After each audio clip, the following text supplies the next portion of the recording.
The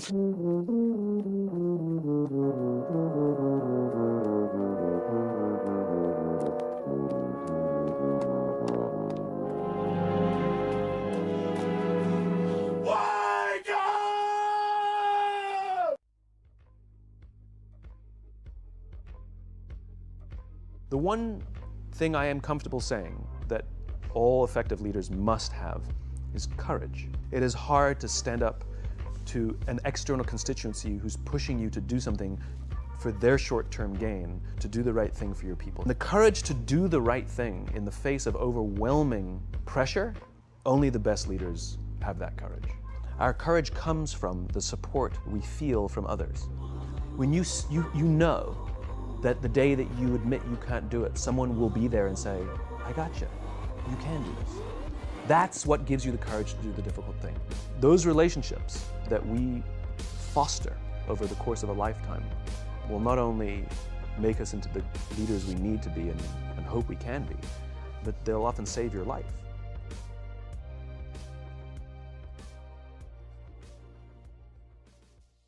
Nelson McCoy. My positions within IOTA Phi Theta currently are the National IOTA Youth Alliance Coordinator. I am the Gulf Coast Regional Community Service Director / Liaison. I am also the Polaris of the Gamma Mu Omega chapter.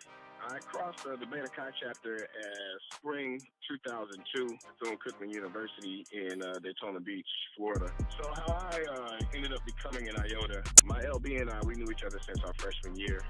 And through a few different things, you know, we hadn't taken IOTA seriously at first.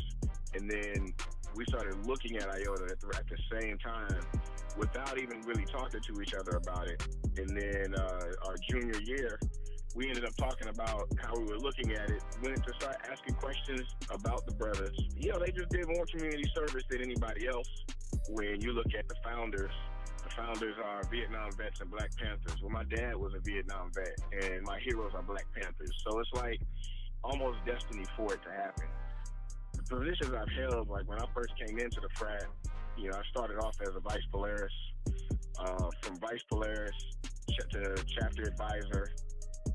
Then when we officially formed the grad chapter, I've held a position as secretary, held a position as Polaris a couple times.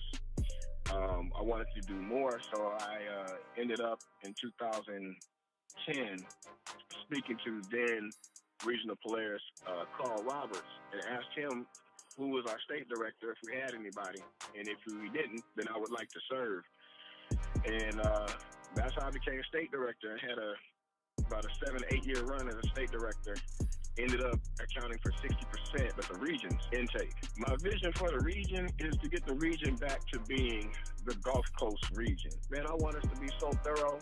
When one of us calls a school, if one of the regional officers calls a school and says, hey, we're looking to do intake, that school immediately says, you are welcome to do intake whenever you want. Your chapter is leading in every single area when it comes to brothers that I brought in or touched or whatever. So let's start off with my four horsemen, right?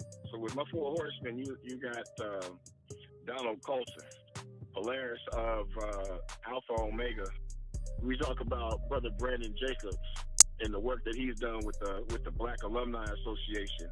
When you talk about a organically grown 1,000+ members of an alumni base that was never really interested in just doing stuff as an alumni for the university, but engaging them and now putting people in positions where they can talk to the president of the university, and the president of the university knows these people by name. Heck, even our current regional Polaris, I've been around him since he crossed, you know, and to see him as an undergrad get into regional positions and then, you know, continue to help and put work in for the region from, you know, almost day one. You know what I mean? Like these are people that I really am proud of, that I've been able to be around and watch the development and be a part of their development. The region needs a spark plug. The region needs an engine. The region needs high octane leadership. And I am that high octane leadership.